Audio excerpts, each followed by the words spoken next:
صحابه کرام د نبیانو نه بعد په ځمکه باندې بهترین خلق چې تیر شوي دي نو هغه صحابه دي. او رسول الله صلی الله علیه وسلم خپلو ملګرو ډیر صفت کړی دی او دارنګې د هر یو صحابي ځان ته مناقب دي چې هغه په دې کتبو ستو کې داسې نور د احادیثو چې کوم کتابونه دي په هغې کې د هر یو صحابي یو سیرت او یو منقب یا مناقب ذکر شوي دي. خو د الله رسول صلی الله علیه وسلم فرمایلی ان الله تبارک وتعالی یقینا الله تعالی غوره کړی یم زه واختار بي اصحابا غوره کړي دي د ما دپاره د ما ملګري فجعل لي بس ګرځولی دي ما لره د دوی نه یعنی الله عز وجل ګرځولی دي ما لره د دوی نه وزراء و انصار و اصحارا یعنی بعض ما ته هغه د دوی نه وزیران مددګاران او سحران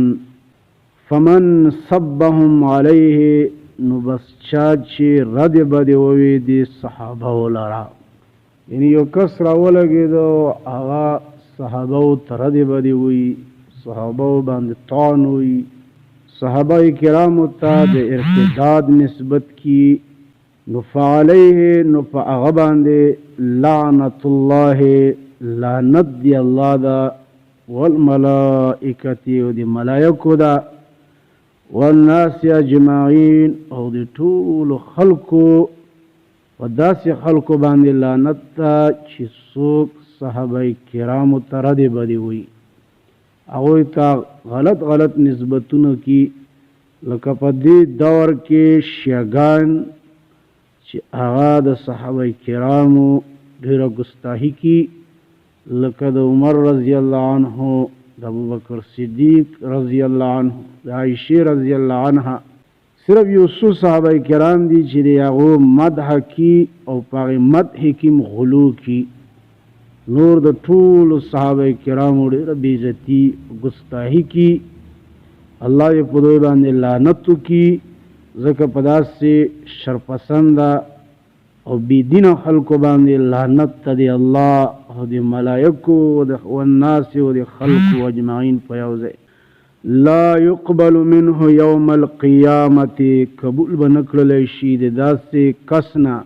په ورځ د قیامت صرفا ولا عدل لا يقبل منه قبول بنکړل شي د دنا په ورځ د قیامت صرف ولا عدل یعنی نه فرضی اعمال او نه نفلی اعمال داسې سړي عملونه دا برباد دي تبا دي چې هغه رالګېږي او صحابه کرامو ته رد بدي هغوی ته غلط نسبتونه کی وصلی الله علیه و آله وسلم.